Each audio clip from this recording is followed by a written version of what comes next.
I'd like to welcome up Susan Palo Cherwien, who is our interfaith text study leader tonight. She's a poet and musician. As a Lutheran nerd, I've sang her songs for a lot of my life, and I love that she's here. She's a hymn writer, and I'm just excited for you all to share our study with Susan. Let's welcome her.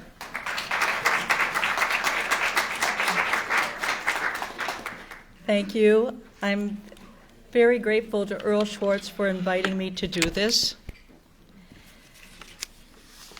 I've written poetry since I was in third grade. I still have a piece of manila paper with my poem on it, illustrated in crayon. Some of you are old enough to remember manila paper.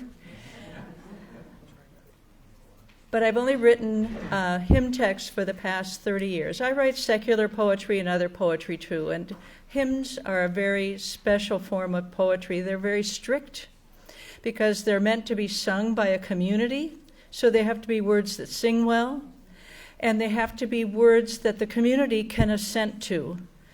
So it's not my personal feelings that get put down on paper. I do that in poetry. Earl wanted me to talk about how I choose words. And words are not neutral, and words are not benign. They are energy and intent and emotion. And when we put them out into the universe and say them out loud, they don't disappear. And when we say them out loud in a community together, they are multiplied. And when we sing them out loud, they go into our bodies, they cause us actually to vibrate together, and they send those thoughts and those emotions, those words, out into the universe. So nothing in the universe disappears without a trace, and that includes the words that we say out loud together in community and sing out loud together, which is why my job is so nerve-wracking. Because I'm writing words for people to sing together. The power of words is illustrated in the word sarcasm. Sarcasm, the first syllable, sarc, means flesh, like the word sarcophagus, flesh eater. You put the body in, the soft tissues deteriorate, then you take the bones and put them in an ossuary. So, sarcasm, something to do with flesh. Well, sarcasm means flesh tearing. So, sarcasm is words that are flesh tearing. Words are very powerful. A few years ago, Garrison Keillor had an article in the Star Tribune where he was talking about the power of words. And he said, and I have to paraphrase, I vaguely remember a few nice things that people have said to me over the years. But I remember with startling clarity exactly where I was sitting in 7th grade when Clint Nystrom took his thumb and finger and put them around my wrist and told me I had arms like a girl's. He said, 50 years later, I still feel self-conscious wearing short-sleeved shirts. Words are powerful. They can lift us all up. They can throw us all down. We can be enlightened together and we can be debased together. So what kinds of words are we singing into each other in our faith communities? And part of my job is to make sure that those words are true, beautiful, excellent, that they give God glory, that they can bear the weight of mystery, that they're appropriate, and that they do not replace something of greater worth. Those are the 7 questions I always ask myself when I'm choosing words. A number of years ago, Dr. Becca Levy I believe it was at Yale, did a study of the impact of words. And they took 2 groups of senior citizens. They measured what's called swing time, which is the amount of time that your foot stays in the air when you're walking.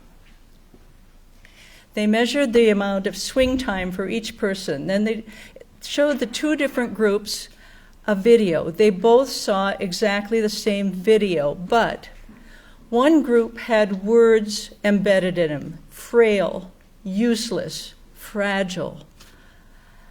and the other group just saw the straight video. And these words flashed so quickly that the conscious brain did not register them.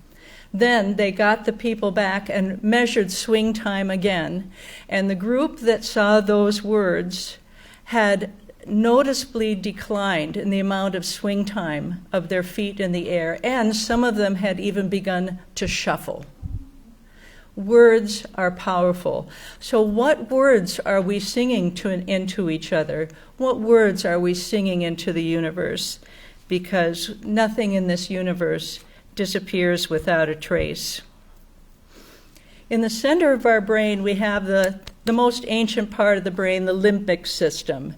And that's all of the fight or flight, the desire to reproduce, protecting oneself and one's children, everything you need for survival.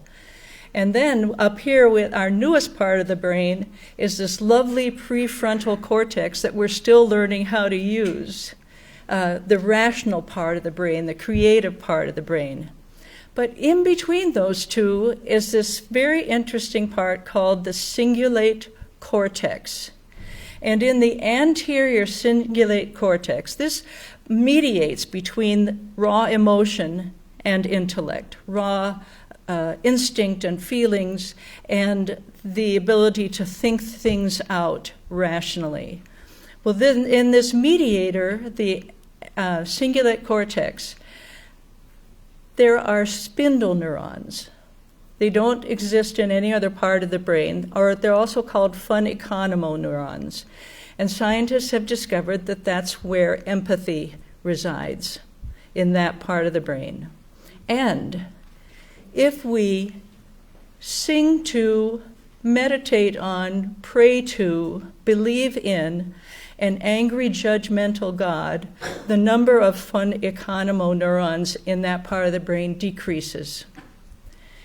And if we believe in, sing to, meditate on a God who is compassionate and caring, the number of fun economo neurons increases, and that part of the brain actually gets bigger, and we become more compassionate, caring people. So what are the words that we're singing into each other? Look through, if you're in the Christian tradition, look through your Lenten and Holy Week hymns and take a look and see what kind of God is being portrayed in those hymns. You might be rather startled. And I feel it's my job as a hymn writer writing today to take all that we know about God over the centuries from all these various traditions and put them into words that are true and beautiful and excellent for people to sing out, so that we can take on the characteristics of the God that we are worshiping.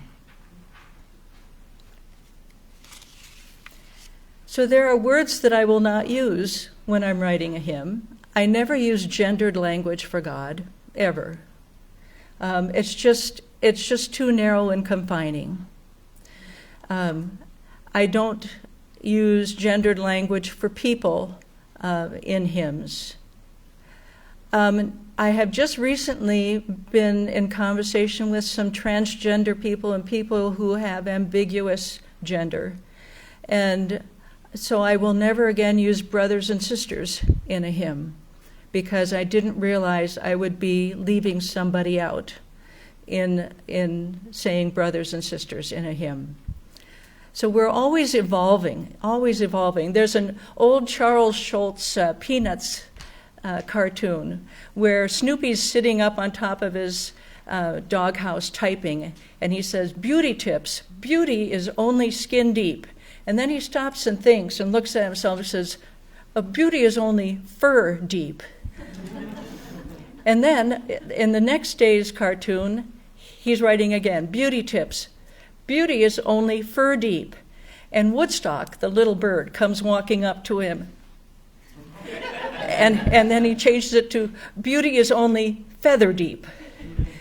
So we have to keep evolving in our language as we understand more and more.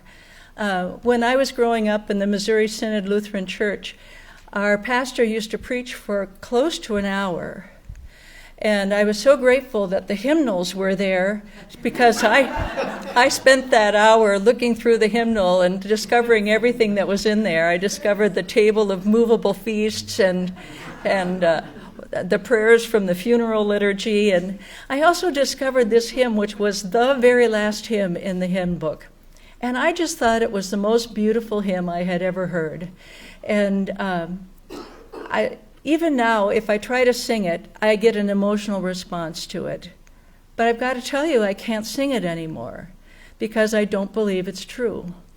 And if this is your favorite hymn, I apologize right now. But the opening lines are, I'm but a stranger here, heaven is my home. Earth is a desert drear, heaven is my home. And it's written to an Arthur Sullivan melody of Gilbert and Sullivan, very romantic. But I've got to tell you, the reason I can't sing this is because earth is not a desert drear. There are times when life is a desert drear, but earth is not. And how can we possibly care about and take care of the earth if we're singing that it's a desert drear to be escaped? So the hymns that we sing, the words that we sing together are so very important because they're shaping us into the people who are living in the world, supposedly acting on God's behalf.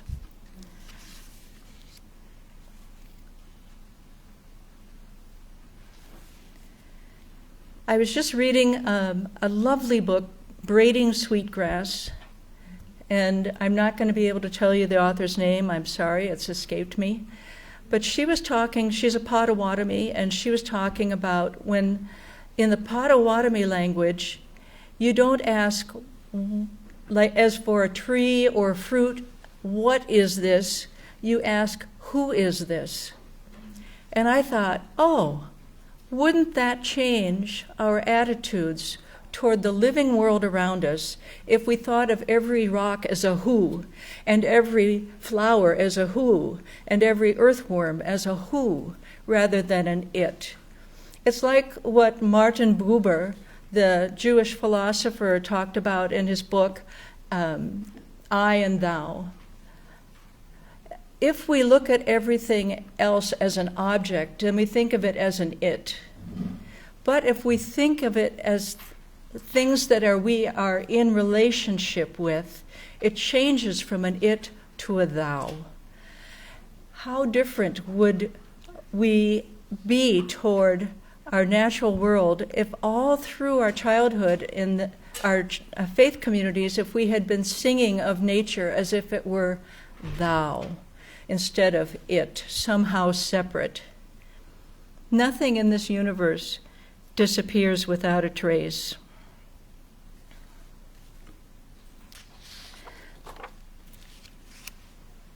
I included in your materials tonight a hymn that I wrote this past fall. And I had to make a word choice when I was writing that hymn. And I included some of the sources that I looked at when I was deciding what word to choose. All the ways of God are justice.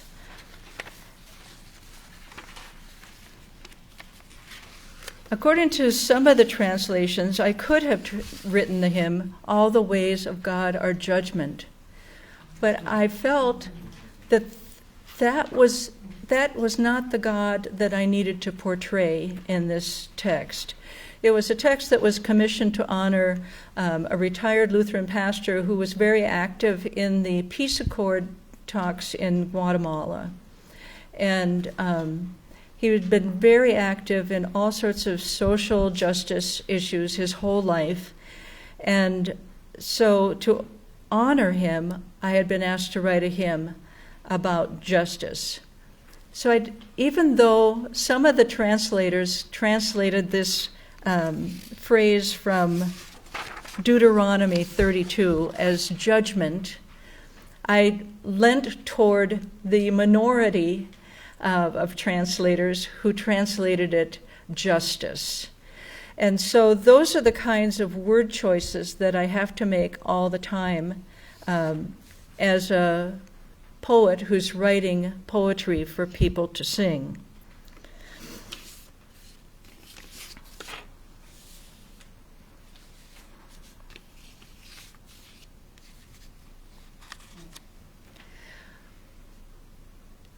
About 10 years ago, a group at Baylor University did a study about people's attitudes toward God. And of the people who believed in God in the United States, I'm going to have to look at my notes here,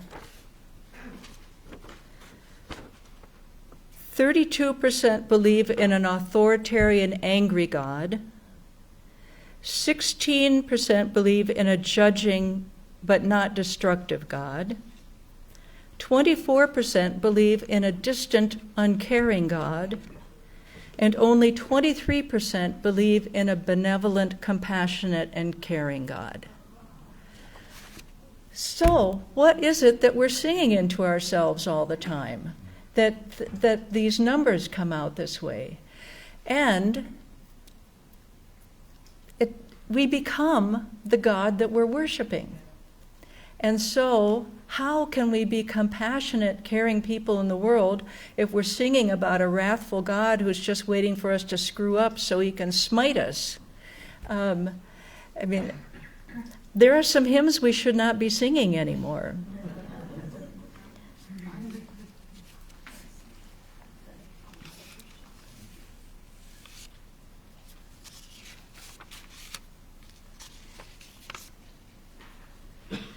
My job as a hymn writer is not to come up with new ideas and new truths, but to take and study the old truths and put them into new language so that we can recognize them again and say, aha, yes, that is true, I had forgotten. It's kind of like a cat that's been sitting on your lap for a long time and neither of you has moved, and you no longer feel the cat on your lap. Or fluorescent lights in a room that drive you nuts for the first 5 minutes, but then after that you don't notice them because our brains are programmed to ignore input that is not threatening and not important. And we do that with language too. So I have to put old truths into new words. But I have to be transparent in doing it. Because if you trip over Susan Palo Cherwien while you're singing the hymn and suddenly think, oh, isn't that clever? Well, suddenly you're pulled out of worship. You're pulled out of the singing that hymn. You're pulled out of the flow of the service. And suddenly your mind is on something else. Oh, that was a very clever phrase that poet used. So I have a very, very narrow line in this kind of poetry. Not to use cliché. By the way, the word cliché comes from the French, the sound of a printing press. Cliché, cliché, cliché, cliché. Putting out the same thing over and over and over again. And our minds ignore it. It's like a painting that you've had in the same spot in your living room for too long. Move those paintings, move them around. Surprise yourself. That's what I'm doing. I'm moving paintings around so that we again recognize the truths that deep down we have always known to be true.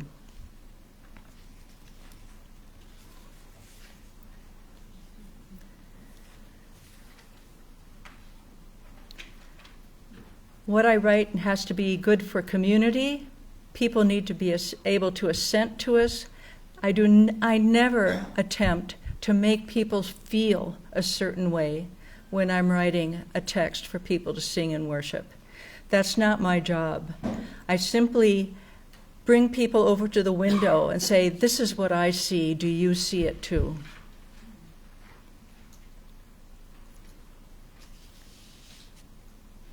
And once again, the questions that I ask myself are, is it true? Is it beautiful? Is it excellent? Does it give God glory? Can it bear the weight of mystery? Is it appropriate? Does it replace something of greater worth? Thank you.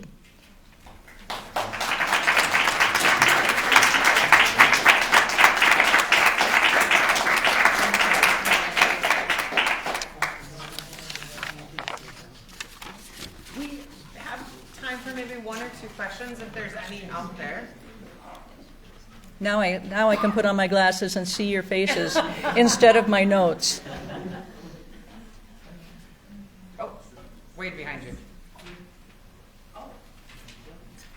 Is the song published, and are we able to, the music, access it? It's not a published hymn, and you can use it anytime you want. I can't recall whether it fits any existing tunes, but if you contact me at through my website, I can send you a PDF of the text with the melody. Thank you.